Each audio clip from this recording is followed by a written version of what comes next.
Сама. Наша Маша не только хорошо готовит, но еще и учится хорошо.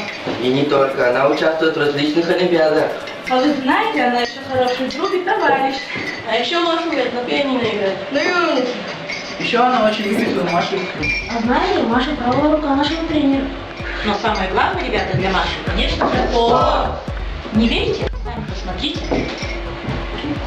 В течение 3 лет я серьезно занимаюсь лыжными гонками. Эти грамоты и медали являются результатом моих упорных тренировок. Помимо спорта, я принимаю активное участие в различных предметных олимпиадах.